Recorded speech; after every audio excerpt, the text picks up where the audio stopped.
I want to say welcome. What we're doing tonight is we are cramming a 6-week course into one informational investment evening. So it's going to be a lot of information, but a lot of fun stuff that you're going to learn that's going to empower you to know how to set healthy boundaries.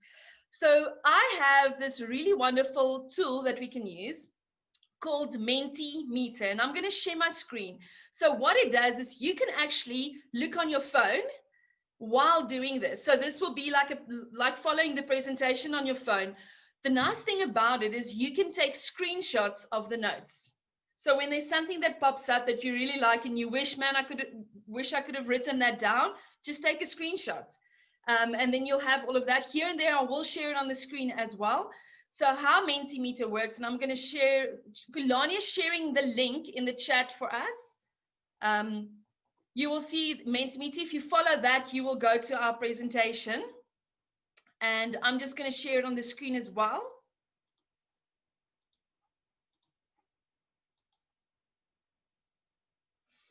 Can those that's got the, can you see the screen? It's called Mentimeter. There's a code at the top. If you go to www.menti.com, you just use the code 2885283, and then you will have this presentation.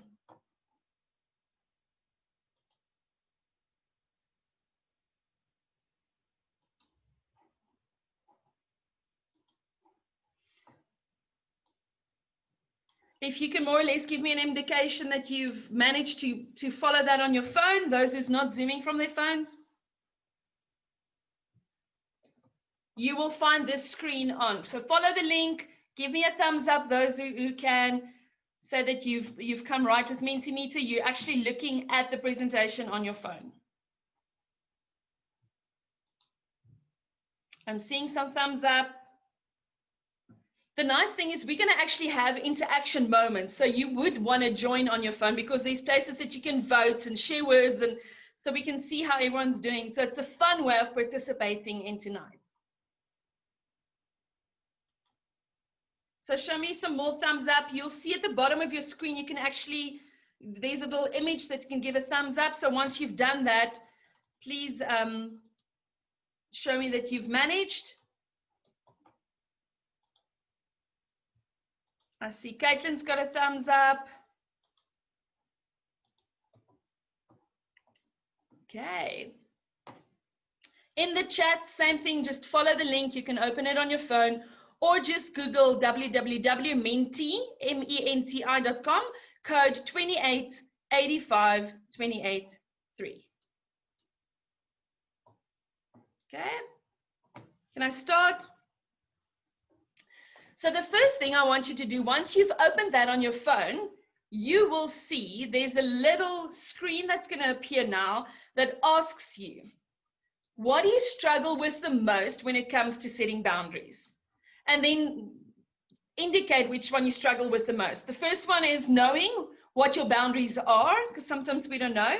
Following through after setting your boundaries, sticking to them. Communicating your boundaries, struggling to say why and what it is, or guilt after setting your boundaries. So go and vote. I'm seeing the votes. You'll see on the screen, there's some votes coming in about what we struggle with when we come to this. They're coming in. Some say guilt, others says communicating it. You can see follow through. Follow through is one of the big things. It's actually sticking to our boundaries. Because when guilt creeps in, we kind of think, oh, I'm not sure if I should stick to this because now the other person is feeling bad and I'm feeling bad, and and then we kind of don't keep to it. So the votes are coming in still. Let's see, I'm going to give a few more seconds just to vote. So interestingly enough, most of the people actually know what their boundaries are, because as soon as it's overstepped, we know. We don't always know why we're feeling what we're feeling, but we know there's a kind of violation that happened. Okay, so most of us is follow through after setting a boundaries. So what we do is we set the boundary and two things happen.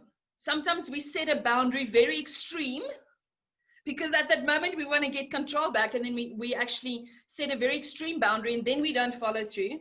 Or secondly, we start feeling bad and we start feeling responsible for other people. Okay, so I'm going to go to the next screen. You will see there's actually a place that you can type in a word. If I say boundaries, type in some other words of what you think boundaries are, and we're going to see it pop up on the screen as people type in what they think boundaries are. So please share, type in, hit that button. What do you think boundaries are? If you had to explain it using words, what would you say? Limits, safe place. Let's see what everyone else is thinking. So type in rules, protection, restriction, loving and healthy, borders, parameters, security, managing my life. I love it. I love the things coming in. Let's see what else. Safe, restrict, respect. That is a good one. Managing, rules. So if you want, take a screenshot if you think some of these things are helpful and you're liking what you're seeing. Protection. I like that a lot. We protect what we value. We protect the things that are important to us. Okay, so once you've typed in your word, what I want to share is there's two things that happen. The reason why we struggle with setting boundaries is one of two things happen, and I'll share the screen in a minute or so. Is either we had negative relational consequences. In growing up, it would be a parent that kind of sends us a guilt message or things like that. And let me share that with you, because it will be easier if you see this. Psychological and negative relational consequences. Now, when these happen in our childhoods, when we had conflict and boundaries, when we've grown up and there's a situation that arises that we have to set a boundary, what happens is these things pop up. Now, examples of these are getting angry. A parent or so, or a senior person in your life, you know, they would get angry for something that was violated, and then they would have that big snap, screaming, shouting, frustration happening. A second thing is they send guilt messages. It was your fault. You did this. You're responsible. Nagging for you to do something that someone else wants, kind of putting pressure. Withdrawing love. I don't know who's received that. Once you've haven't done something or have done something that someone doesn't want, what they do is they ignore you. They actually withdraw love to get a result, or to get what they want. Blame. You made me angry. It's your fault that this didn't happen. Name calling. Can't you think you're so stupid? You know, those things are rising. So whenever we get to a space where boundaries needs to be set, it triggers all these negative emotions. And abuse. So boundaries in our lives, when we struggle with it, comes to these negative psychological and relational consequences. And these doesn't change people. It actually just punishes and causes suffering, but it doesn't actually cause real change. So when we've grown up and we've had this, we actually feel like something is missing, and then guilt, shame, fear, not feeling good enough, not feeling valued, not feeling loved, all these things creep up. So if you like this and you're on Mentimeter, take a screenshot of this. I'm going to go to the next slide. So these things actually never changes people. Negative relational consequences doesn't change people. It actually only causes more damage. So the thing that we need to do instead of that is have reality consequences. And when we set a boundary, we have to have reality consequences in place. And what are reality consequences? So it's loss of time. So if I don't finish my assignment on time, it means I'm losing time in the evening where I could have rested. That's a reality consequence. So I'm losing out on certain things that entails having time to do what I need to do.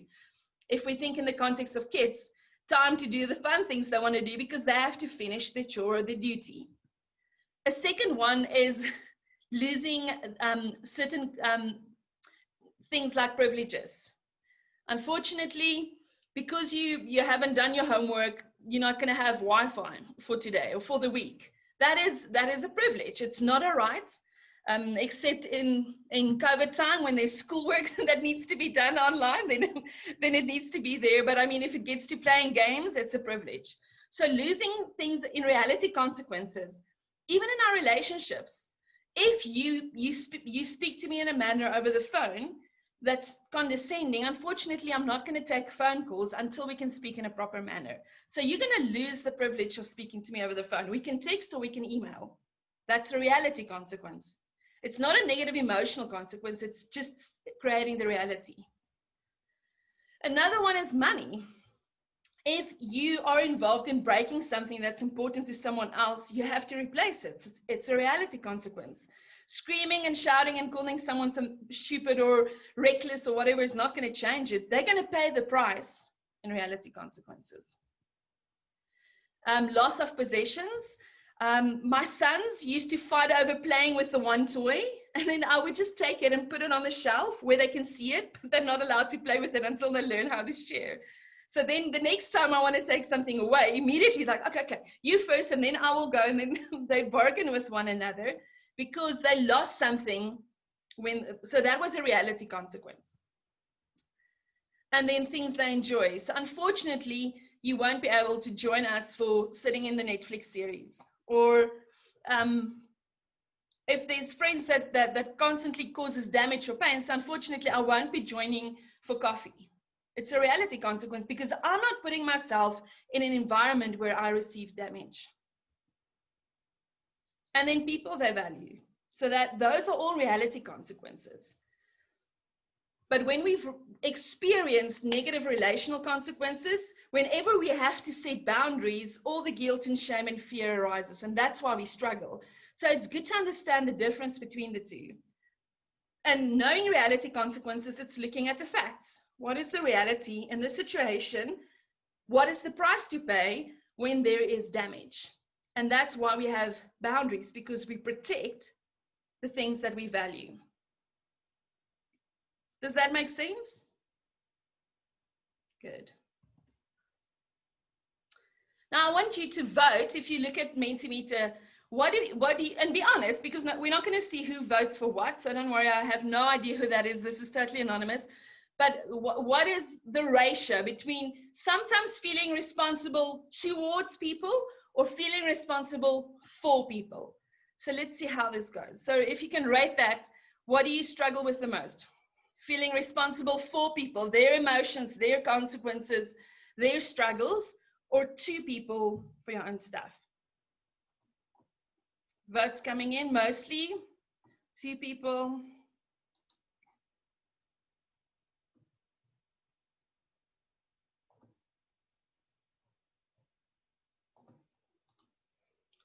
For people. So that's the thing, is we struggle with boundaries because we feel responsible for. Now, an interesting fact in coaching and in counseling, in time spent with people, that I've realized oftentimes growing up, the child was made responsible for the adult's emotions, for the adult's actions, for the adult's emotional immaturity, even sometimes. You are the reason that I'm so angry. You made me so angry. You are the one that broke everything. You are the one that should fix. You're the one that's causing the strain in our relationship. And then what do? We adapt this mold of taking responsibility for other people's emotions, actions, and consequences. And then we end up in this question, why do I feel burned out? But we struggle to say no, because once we've been responsible, when we're responsible for other people's emotions, when we say no, we feel that they're going to fall apart, and we actually feel like we're not going to be good people if we say no. So those things happen when all the guilt and the shame is put on us, and we feel responsible for people. But the truth is, we're only responsible to other people. We're not responsible for them. They have free will. They choose certain things, and with choosing comes certain consequences. Now, one of the things that happens with our kids, especially, if we try and protect them from reality consequences, that's when they end up being spoiled. So if my kid breaks something when they're young, teaching them that unfortunately you broke the window, so pocket money for the next 3 months is going to pay off fixing the window. One day when they're grown-ups and they drive into someone else's Porsche and they have to pay the insurance and they have to pay for the consequences, they can't say, well, I'm sorry, I can't do this. So protecting our kids from reality consequences is actually the most damaging thing we can do. Reality consequences are the things that causes us to grow. Protecting our kids from negative relational consequences, that's what we want. And the same in all our relationships.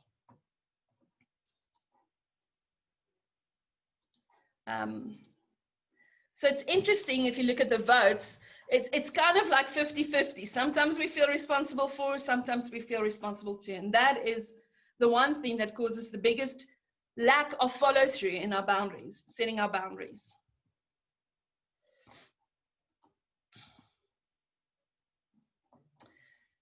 If you want to take a screenshot of this, if this is one of the only things you remember of tonight, for everything you say yes, you are saying no to something else. I'm going to say that again.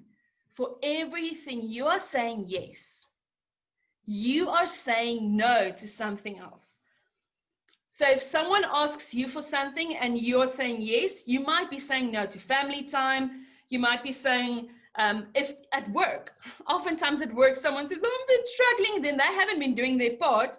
They know you come and always help. Then when you say yes to them, you say no to the project that's right in front of your desk that you're supposed to be doing because you're helping someone else.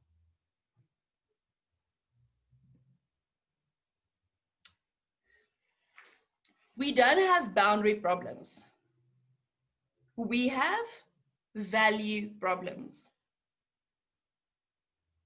Now, the reason I say that, if we know what we value and what is most important to us, we will automatically protect it. We will put a boundary around it. We will keep it safe. We will make sure that trespassers doesn't come in and damage that which we value. So either we don't know what we value, or we don't value ourselves enough to actually say no. So what I do in coaching with clients is when they struggle with setting boundaries in certain areas of their lives, and you can make, it's not on the slideshow. What you can do is you can actually go look, say relationships, that's the one area that you're struggling to make decisions. Sit down, take relationships and write down 10 things that you value in relationships. It might be companionship, it might be support, integrity, respect, independence, whatever the things are that you value, write them down and then go look at the order of which is most important. Write down number 1, which is the one that you never compromise on. And then on the second one, you put it in order until number 10. And then you actually know what are the things that you value. And as soon as you know the things you value, you can make decisions and set boundaries according to your values. So for those that have joined a little bit late, I'm going to share the link for the presentation that I've done, just again, to everyone. So follow the link. Then you can actually take screenshots of the presentation while I'm presenting this.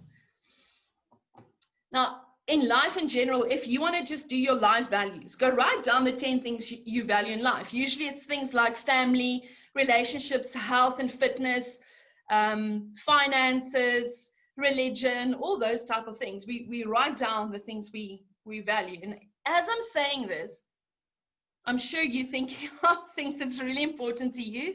A designer friend of mine, one of the biggest things she values is beauty. So her number 10 value in life was beauty. For me, it would be growth. So everyone's different. But if you write down the things that you value, And if I had to ask you to think of everything that you love, naming all the things you love, how long would it have taken you to name yourself? How long would it have taken you to name yourself? So we have all these things that we value, but if we had to put ourselves on the list, because in the airplane, I don't know, most of us didn't have the privilege to fly recently, but what they do, they've got that tum, tum, tum. In case of the loss of cabin pressure, please attempt to put the oxygen mask on yourself first before helping children or the elderly. Tum, tum, tum. And we should put the oxygen mask on ourselves first.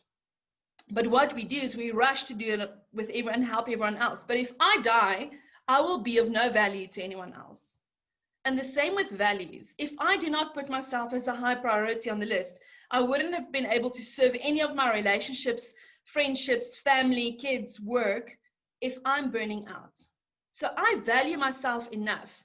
And in the Bible, it even says, love others as you love yourself. So we are the measure. And it's not a wrong thing to love ourselves. But we don't do that because we think everything else needs to be there. But if I do not value that which I actually have to add that brings value, I will not protect it. So we need to understand that we actually, when we love ourselves, obviously I will take care of my relationships. Obviously I would take care of my family because I love what they add to me, but I love what I can give to them. And that is just so beautiful if we think about it. So I'm saying again, we don't have boundary problems, we have value problems. So look at the things that you value. In one of the full day courses that I did on boundaries, a lady asked me, she said, Naleen, what do I do? My kids, it's supper time and they have to come and they're busy with their online games. Now, mom's out there, I don't know with you, but usually it's like, I can't leave right now because I'm in a match. And she says, what do? Do I leave the food for them till the ants come in and eat it up and it's cold? Do I take away the Wi-Fi? And I asked her, it's actually very simple.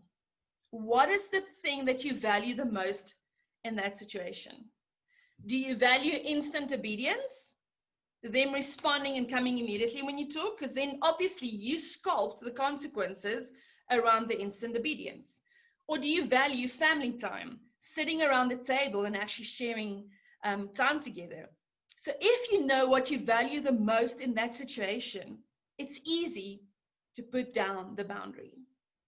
So if we know that, boundaries becomes rather simple actually. So ask yourself when you get into a situation, wanting to know what the right decision is, ask what do you value the most?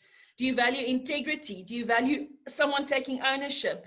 Do you value peace? Because sometimes we value peace, and look, I'm putting it in inverted commas, because we had such negative relational consequences when we were younger. We just want peace. But then there's no ownership, there's no change, there's no taking responsibility. So really, really asking, what do you really value? Then you know how to make decisions according to that.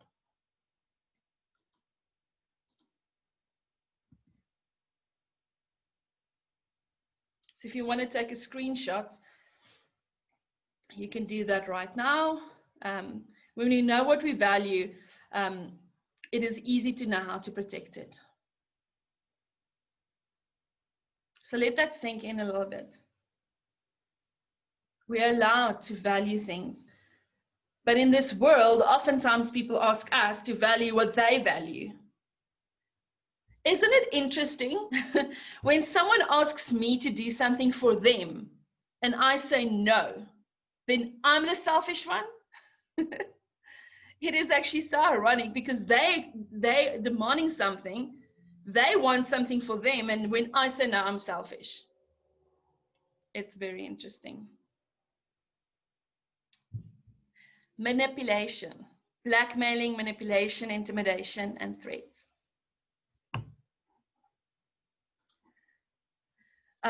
So when my two boys don't want to work together, I would tell them, listen, you're going to lose your phone or your tablet.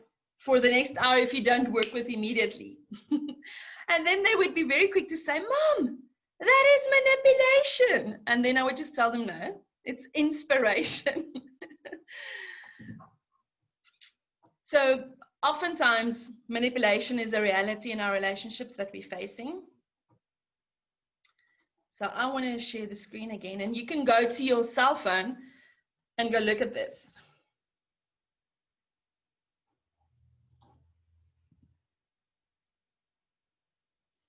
People use fear, obligation, and guilt to get what they want.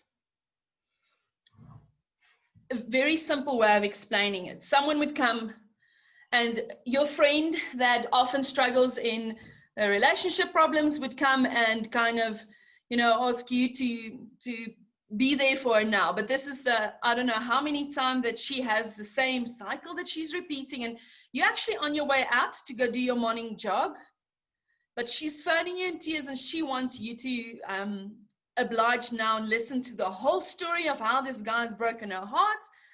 And then she would kind of bring that off fear. Yo, what if so-and-so knows that I was there for you, but you're not there for me, so you're not such a good friend? Or you're not a good Christian. What would people think if they found out that you haven't done this? Or, that last time I was there for you when you had things that was difficult. Or exposing some of your weaknesses. So they're bringing fear to get you to comply. Another one that people oftentimes use is obligation. You, my sister, you're supposed to borrow money to me when I go through a difficult time. We are working together, so it's your job to help me because we're in the same team, even when the other counterpart hasn't done their part. So obligation, it's your duty, it's your responsibility, and oftentimes they throw it in this manner that you feel obliged to, but you actually had nothing to do with it. They just paint it in a way that you need to be obliged to help. And the last one, and I think this is the one that we as humans, especially those of us who have a lot of empathy, struggle with the most. So your brother-in-law has a gambling problem, and he's been gambling and not taking care of his finances, and they are 4 months behind on their rent. And he comes to you and say, please borrow money to me, because if I can't pay my rent, where am I and the kids going to sit? We can't sit on the street. Now you feel guilty for the poor kids that's going to sit on the street because of him not being responsible with his finances. So now guilt is the driving force for us to do what we need to do. Does that sound familiar? Okay.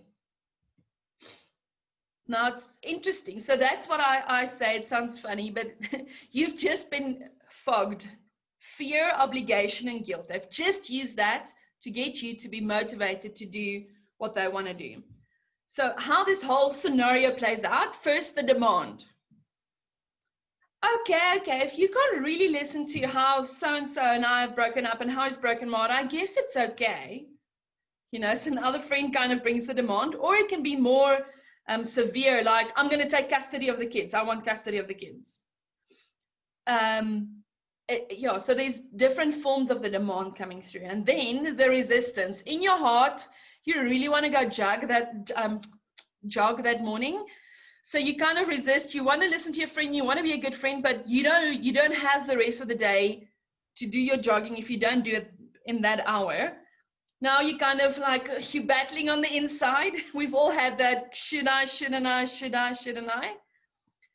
And then the pressure. Yeah, but I've been there for you when your mom was sick, or threats. I'm gonna take this away from you if you don't help me right now. And then officially the compliance. Okay, you kind of hang up your jogging shoes and then you comply to the fear, obligation, and guilt. Who's just fallen in that trap? I have as well, especially if you have a very, very soft heart.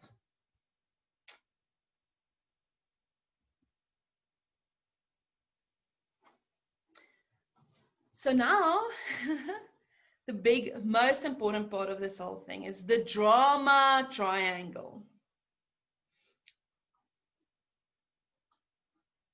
I don't know who's heard of the drama triangle. Okay, so I'm going to explain this, and it's it happens so often. In one conversation, whenever responsibility needs to be taken, and someone feels there's one of three parts that comes and shows its face. The victim, poor me, or the hero, okay, I'll rescue everyone and I'll do anything, or the villain, that's the persecutor, the person that blames. And in one conversation, you can actually play all three roles. Okay, so let me give you an example of that. So I hate doing dishes. I really hate doing dishes, but then after a while, I will moan and complain and say, poor me, look at all the dishes. I always do the dishes and no one ever helps me. And it's not fair. Or my two boys would fight, yo, why am I doing packing the dishwasher more than my brother? The whole victim, it's not fair because my boss never gives me a raise. I have so much work and no, it's, don't you want to help me? People at work. A friend of mine, it's unfair and I'm going through this tough time. The typical victim. We've all played it. I've played it, especially when we really want someone to come and help us. And then we have the opposite side of the coin, the persecutor. You never do the dishes. I'm always the only one that's doing the dishes. You're so untidy. You never do your part. They blame, they deflect. And then, oftentimes when there's a victim and a persecutor, in the drama triangle, a rescuer arises. Now, a rescuer can be a third party. So my oldest son would usually be the one saying, okay, he will, just to keep the peace, he will do it. And then next time someone else has to do it because he wants to rescue conflict. Or from victim, we can sometimes turn to rescuer. Okay, I'll do it this time.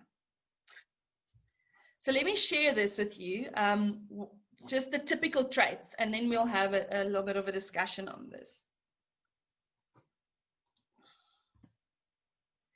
So take a screenshot, the victim, typically, and literally we can move in all three of those scenarios in one conversation.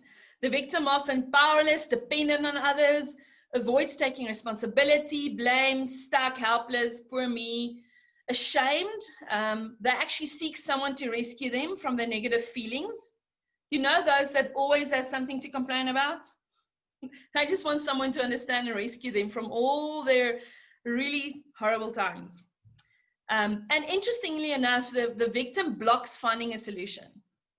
They actually, even if you come up with how many solutions, but this is not gonna, but this is not gonna work, or this is not fair, or this is the other problem I have.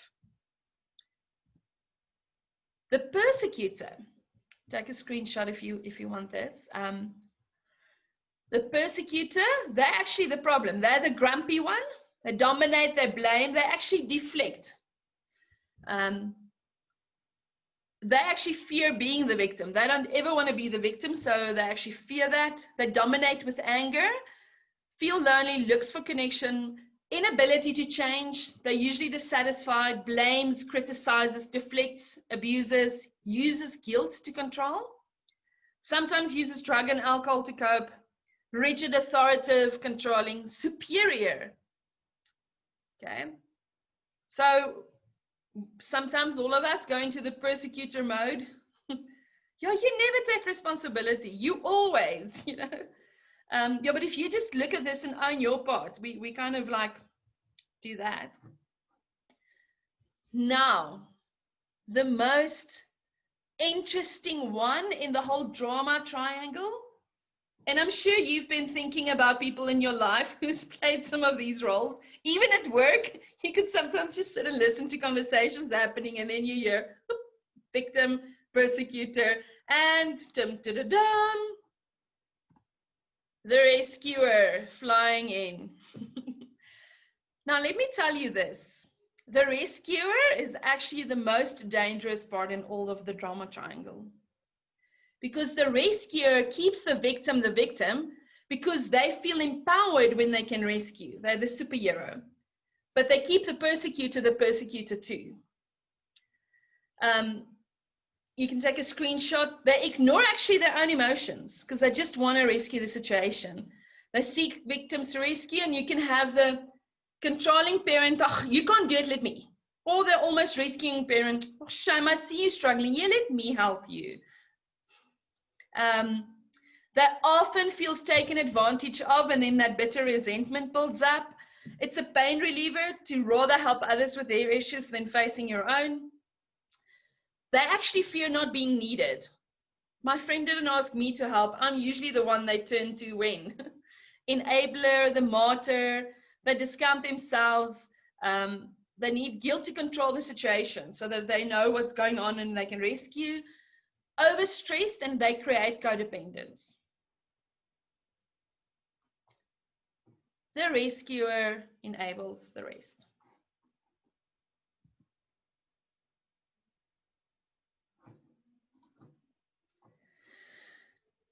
Now, the problem with the drama triangle, actually, no one takes responsibility. The only thing that happens is every time there's drama, it just escalates. No one takes responsibility and there's never change. We end up oftentimes being the rescuer when, for example, say dad is the persecutor and he's the grumpy one and kids are the victim, and then the mom jumps in to rescue the kids from, the persecutor being angry, but also they actually rescue the persecutor from being the villain, but then nothing changes. The cycle just repeats itself. And then we get stuck. So now in setting boundaries, if these roles are played, no one owns anything. And if you can't own anything, you can't take ownership and you can't change anything. So how do we get out of that whole crazy cycle? Because it really, really is a lot of craziness.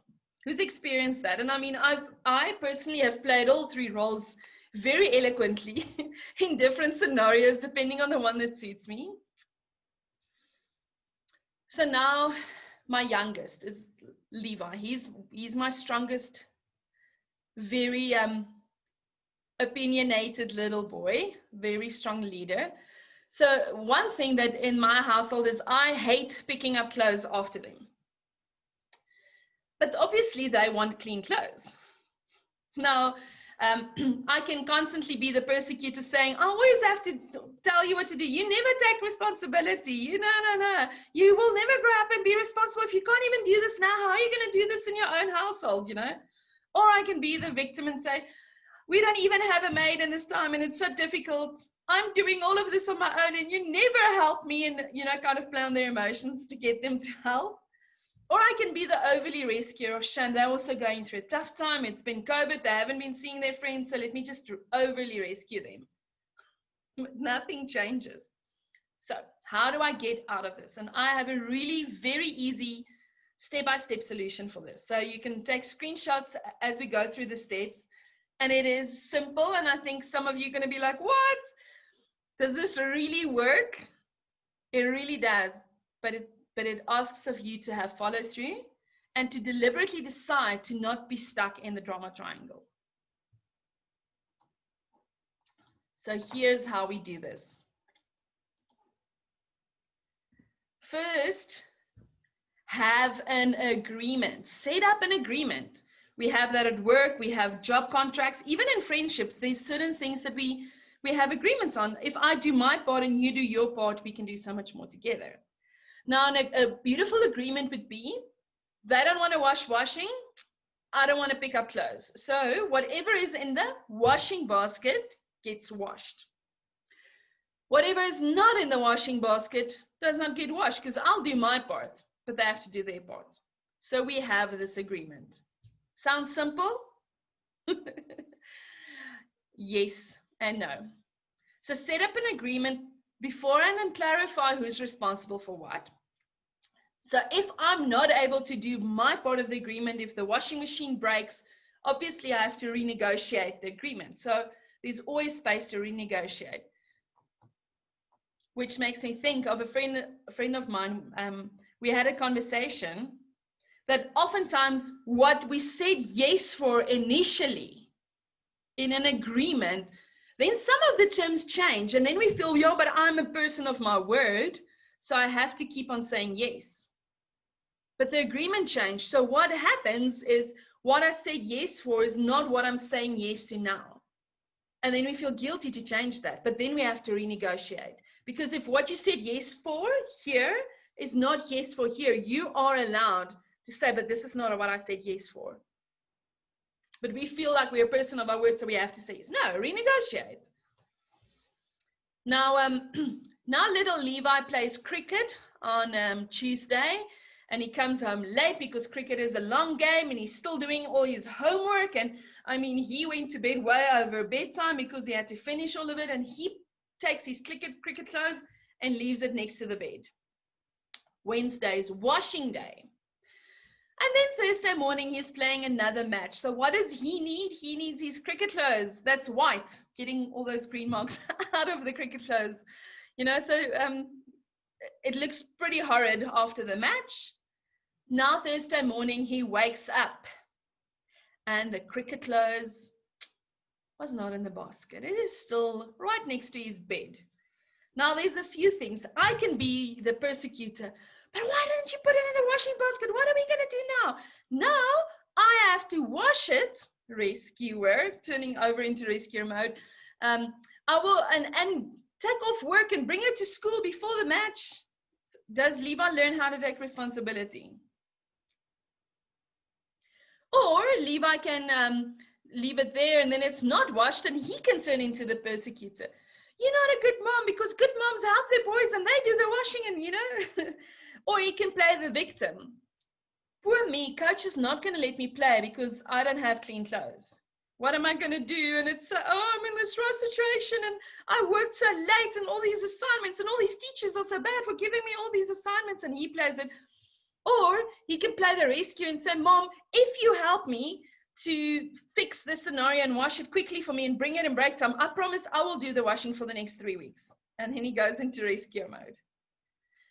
Now, none of that really helps. Okay, and I know the rescuers, you're cringing with what I'm going to share now, but hear me out. What you do, okay, you do not wash the washing. You do not remind him 300 times of the washing. You leave it because we only change when we feel pain or pleasure. So when Levi wakes up and he plays the victim, poor me, I'm not going to play cricket. The coach, respond with empathy. Okay, it sounds very counterintuitive and it's not sarcastically.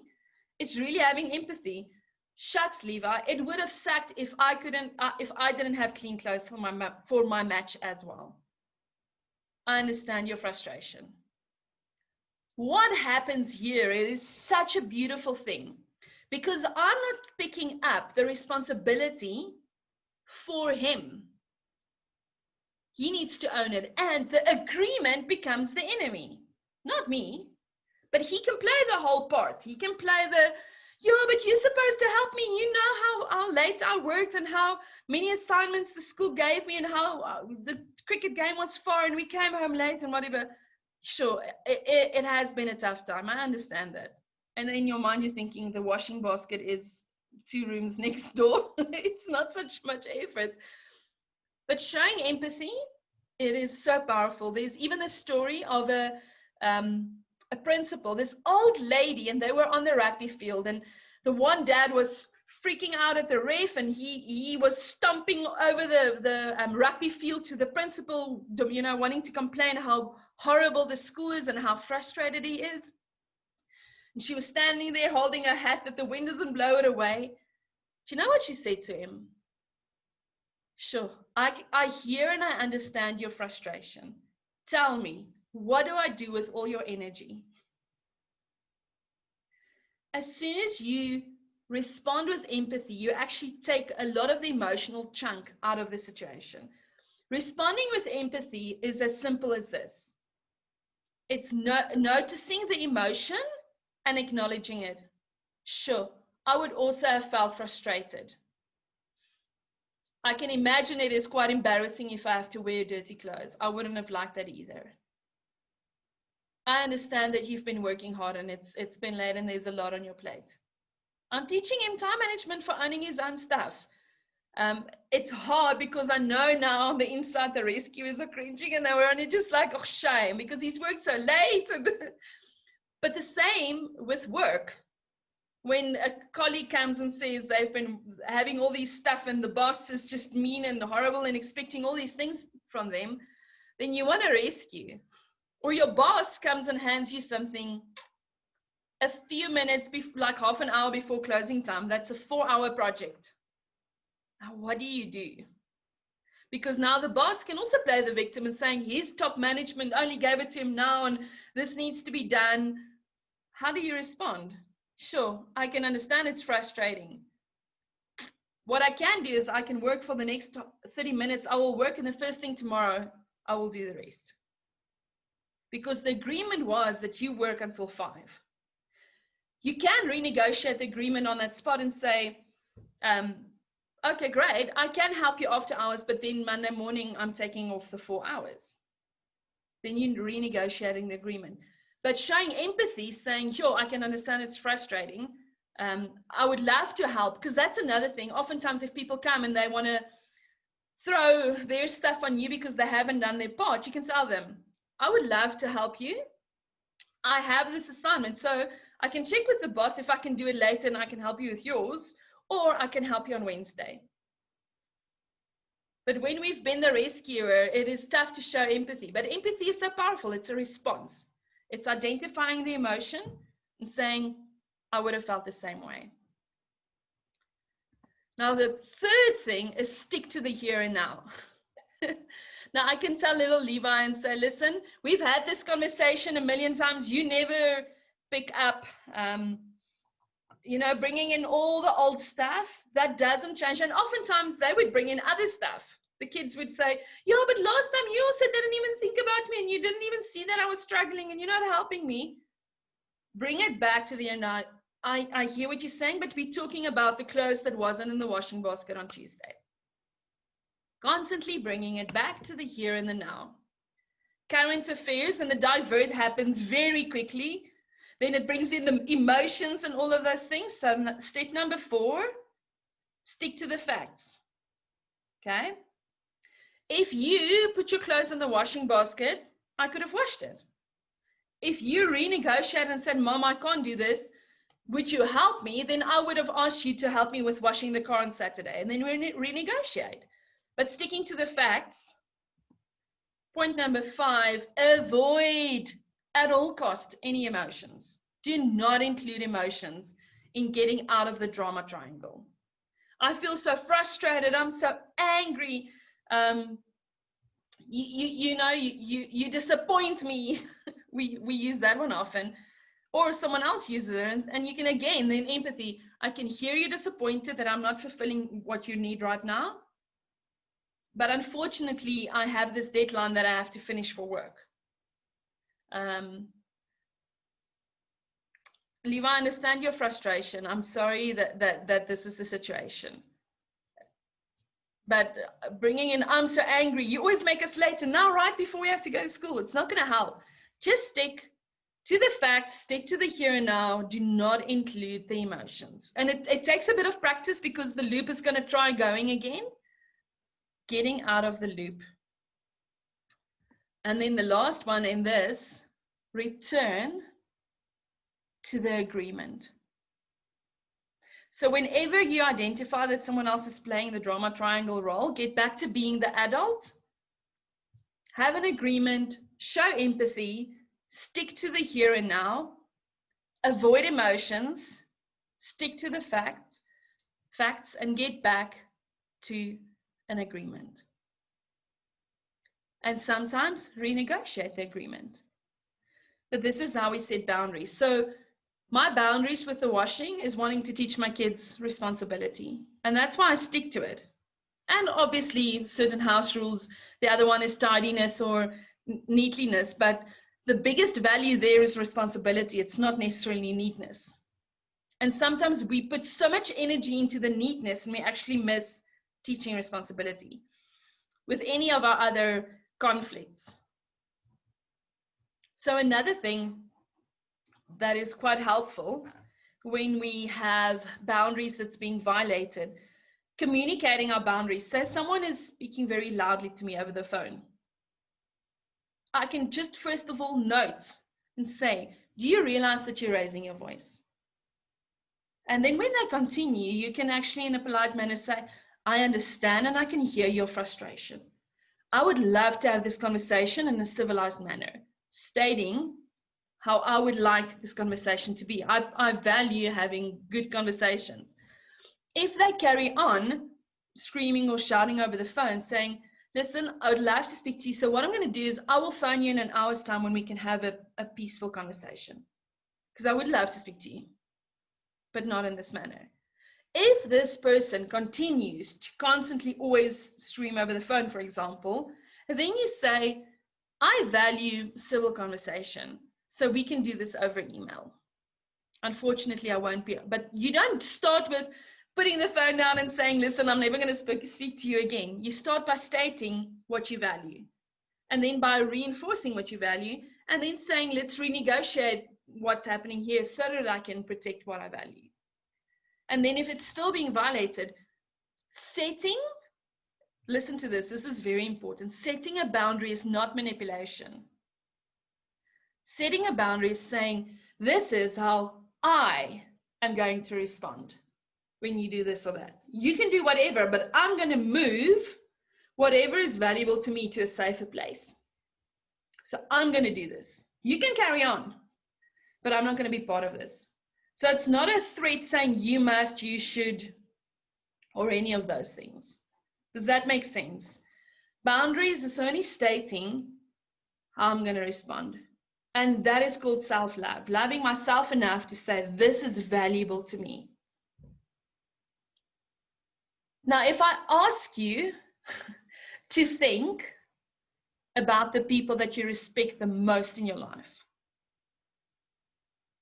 the ones that you respect their time, their effort, their input, anything, how good are they with setting boundaries? How good are they with being clear on their boundaries? And the ones that you don't have so much reverence for, are they usually the rescuers or the victims or even the persecutors, not owning their own part? So if we respect ourselves enough to say no, because we are saying yes to something else, we are actually letting go of feeling guilty when we're not pleasing anyone else, because I'm not responsible for you. I'm responsible towards you for my actions, owning my part. So the second last screen that I'm going to share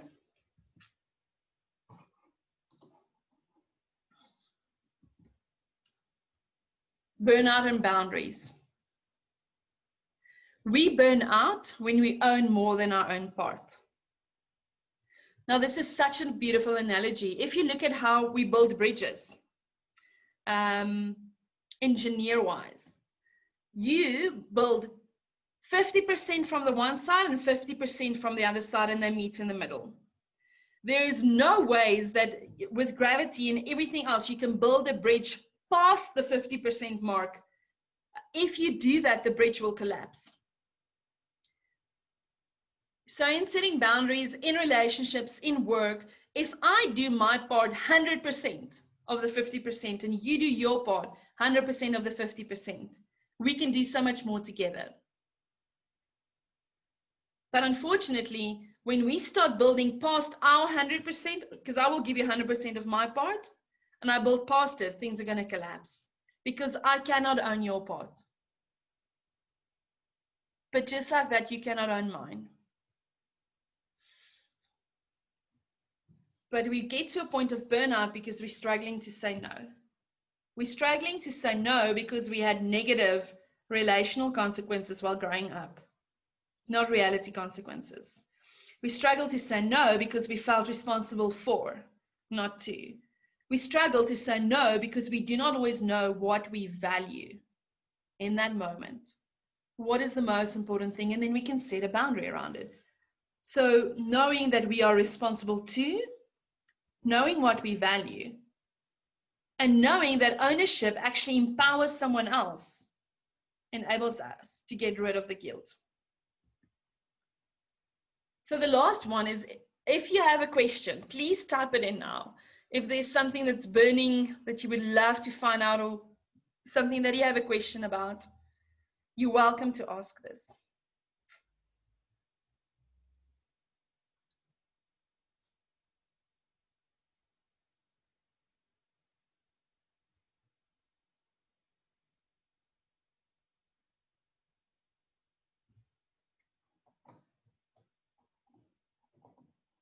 I'm not seeing any questions coming through.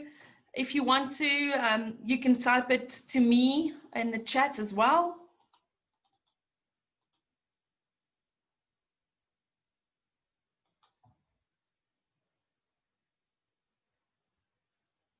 Okay. Did anyone type questions? Did I miss something? Still busy. Okay, let me give you a few minutes.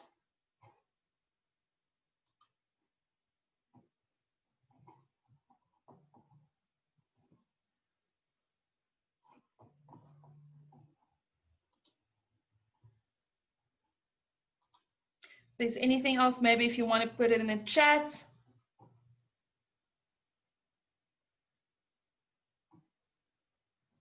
Okay, here's a good question. It says, what are the false beliefs that are tied up in our lack of boundaries? Now, there's a few false beliefs actually that we harbor within ourselves. For example, I'm not good enough. I'm not loved. I'm useless. I'm not worthy. I'm not deserving. I'm not wanted. And I would ask people, so when did you make the decision that you're not wanted? And they would say, when my parents put me in hostel when I was grade 1, when my dad left when I was 2 years old, when my boyfriend cheated on me, when my friend said she doesn't play with me. So somewhere there's this place that you make a decision, I'm not good enough. When did you make the decision you're not good enough? When my teacher said I can't do maths.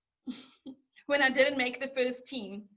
And when we harbor those beliefs, what happens is we depreciate our own value because we believe we're not valuable enough or worthy enough. And then we allocate worth to others, our spouses, our kids, our work, our everything else, but then we devalue ourselves because we feel I'm only good enough when I perform. I'm only good enough when I get something right. And then whenever I get something wrong, the shame is so huge that I actually withdraw completely. So as soon as we get rid of some of the limiting beliefs that we do harbor, it changes everything.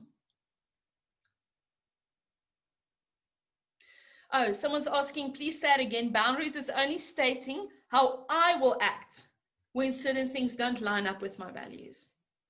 If you continue to scream, unfortunately, I need to end this phone conversation.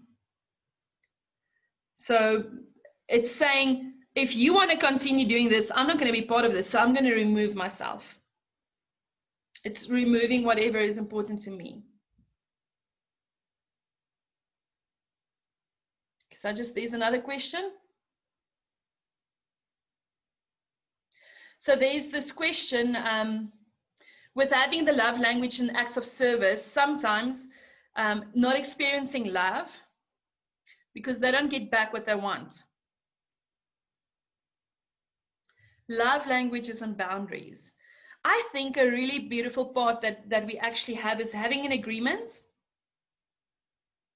saying, this is what I desire and this is what I need. I need words of affirmation. I need to hear what I'm doing is actually working. I don't know if you know this, but no feedback, especially even in a work environment with your kids at school, whatever, no feedback creates more trauma in the brain than negative feedback. Let me say that again. No feedback creates more trauma than negative feedback, because negative feedback at least means I can adjust something. But if I don't hear anything, especially if I want to hear the words, it actually creates so much trauma, second guessing myself the whole time. So having a clear agreement and saying, this is what I need, and communicating it and saying, I want to hear, and let's have time. Let's make time at the end of the day and drink a cup of coffee together, and then tell me where we're at or what's working. Or, do you know what? It makes my tank feel full if you do the dishes as well.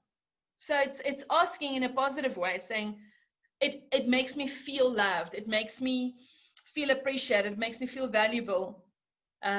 What makes you feel valuable? Okay, great. So then every second day I will do the dishes if you like me to rub your feet. I don't know, whatever. But it's communicating and having an agreement and then stating that. But what happens is if we don't value ourselves, that resentment bucket, you chuck it in the resentment bucket. And then at the point you snap because you feel, poor me, I'm always doing all of this. But we never communicate. So it's actually not fair because we don't give the other person the responsibility to fulfill some of the needs. I just want to see, there's a question, what do you do when the person was never taught boundaries? It doesn't matter if the person wasn't taught boundaries or not. If you follow what I said in saying having an agreement, and an agreement includes consequences, stating what the consequences would be, stick to it.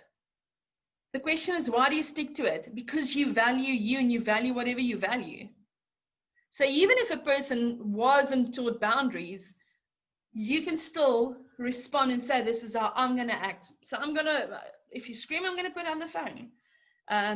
If you are abusive towards me in a relationship, unfortunately, this relationship can't continue. In friendships and all of those places, we have to renegotiate. But Dr. Phil always says, we teach people how to treat us. So whatever we accept, we're actually communicating our value. If we accept certain bad behaviors, negative stuff, we're actually communicating our value and what we value. Again, you can respond with empathy and say, man, I can hear your frustration, but let's have a civil conversation and let's talk after 5. Empathy again, you can do all of those things. Let's see, there was another question. I hope that helps. So even if the other person doesn't have boundaries, you protecting what you protect makes a big difference. How do I draw a line between a favor and being manipulated? Oh, that's a good question. Do you know what? What do you value? Oftentimes, we value the benefit of the friendship so much that we actually pay the price in who we are as a person or something else. So drawing the line in the difference between a favor and manipulation is whatever you're saying yes to, you're saying no to something else. And are you willing to pay the price? Another thing about manipulation and a favor, there's a big difference for me. Manipulation is, I'm the victim and I'm throwing all the responsibility onto you. You need to resolve it for me. And they're not willing to do anything. I need to pack and move. Okay, I'll come and help you pack. But they want to use your bucky. You need to pay the petrol. If they're not offering to what their part is, then what are they expecting you? If you're supposed to be doing 90% and they do 10, then they're not owning their part. So you can ask the question, what do you value? What are you saying yes for? Doing a favor, because next time you might need a favor. But that's still because I value helping someone in a crisis, especially if I can, because I have the ability. Next time I know whenever I have a crisis, they can help me. But it's not a driven by guilt. So also asking the question, manipulation, intimidation is always has fear, obligation, and guilt. We don't make decisions out of fear and obligation and guilt. We make decisions out of faith, out of understanding our worth and being driven by that. And again, love others as we love ourselves. So loving others, obviously we do make sacrifices, but those are choices that we make with a joyful heart. It's not things we do because we fear or we feel guilt or we feel obligation. It's because it's something I chose to do. Let's see, there's another one. I hope that answers the questions.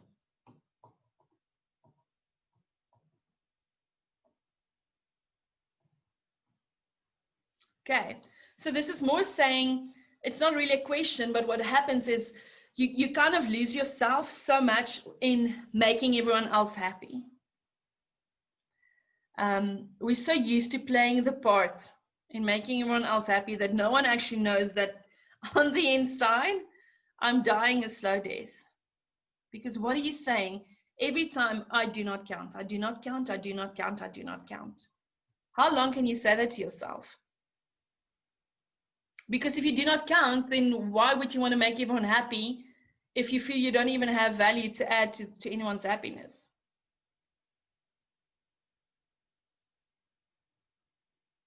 You do count.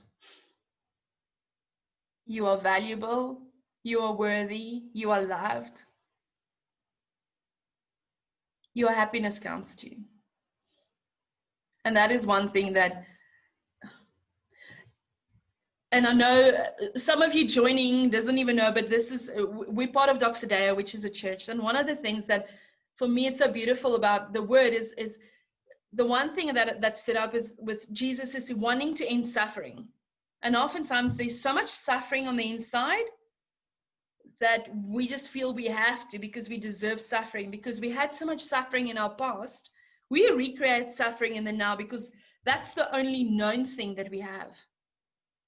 But that is not our value. And especially if we were told to keep everyone else happy, if we had a really emotional person growing up, one of the adults especially in our lives, we feel we have to keep them happy. But we're not responsible for other people's happiness. We're responsible to them, not for them.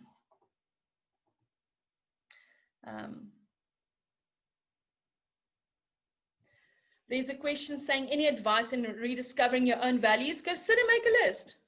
Go make a list and then reorder it. And if you don't know how to order it, say adventure and health is on my list. If I had to choose one of the two, then obviously I would choose health first, because if I'm not healthy, I can't go on adventures. And then you order your list and saying that these are the things that I value. And you can do it as a family. You can do it even in your friendships, because we communicate from things that we value. Sure, there's a difficult question here. It says, is there a way to implement boundaries with someone that's feeling suicidal? First of all, make sure that they have the right support, professional support especially. That is most important. So making sure they have a support network around them, because it stays the professional support, their family, and their responsibility. So first of all that, and then secondly, knowing when to refer back. So even if there's struggles with that, refer back to the family or to the professional person that's walking the process with that person. Because being suicidal, if you own their part, it's also not valuing them actually. They need to own their part. There's a difference between supporting and owning. Let me just check the questions again. That's pretty much it. If there's any more questions that anyone wants to know.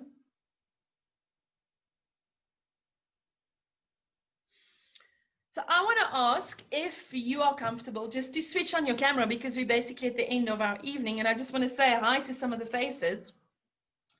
Want to find out if this has been helpful. Like I said, this is a 6-week or a full day investment where we actually go through setting out what you value, setting out the struggles and boundaries, going into depth about the drama triangle and the roles people play, manipulation and guilt, and how that plays a role. So this is a full day investment actually that I squished into just giving you some tidbits of advice and help. So I just want to see, was this helpful? Is there anything else that you might want to know? I have a little bit of notes that's a bit more in-depth than the ones that I just shared now and on the PowerPoint. Is there anyone that would like, should I mail that to you? Would that be a powerful tool to kind of re-go through this? Yes, please. Okay. And then if you would like, what I'm going to do is I'm going to send the mail to everyone that's on this. We will have, when COVID is settled and everyone is allowed to meet in public, because we were actually supposed to, on the 23rd, have a full day investment.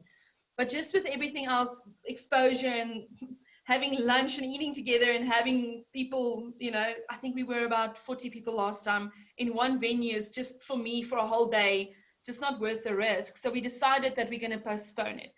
If we have an investment for a full day or over 6 weeks, would you be interested? If I mail you, don't you just want to send a mail back and say, we would like to have a part of that and actually go through it myself. And then you can see where the things are that you're struggling with, why you're struggling, and how to put it in place. So I'll send that. And we will continue communicating. So if there's anything else, any other questions, maybe anyone wants to ask, or anything that stood out, I love feedback. Like I said, no feedback is worse than, so if anyone maybe wants to share something that stood out for them today, I would love to hear. So please, if you want to unmute, share something, that would be lovely.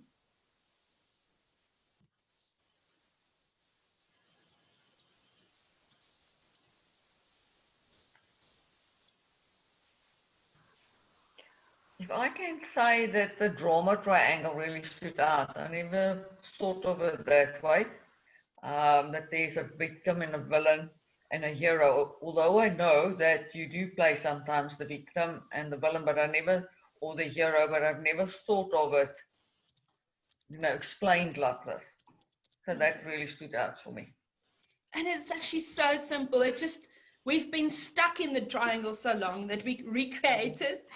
And we play all the parts, but it takes a little bit of practice. But once you get it right, and the empathy and sticking, and it is actually so releasing. But thank you.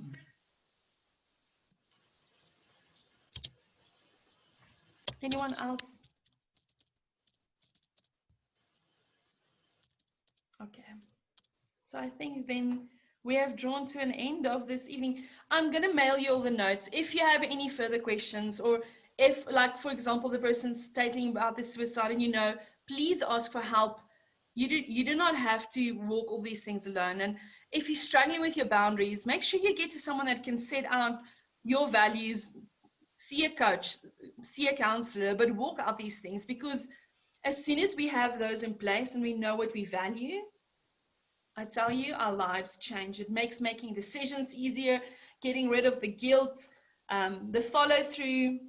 And you know what? We live effective lives. So I want to thank you for your time and taking out the evening for being here. We will then let you know when we do this full day course, or over 6 weeks, depending on which one comes first. Then I'll mail you. But please let me know.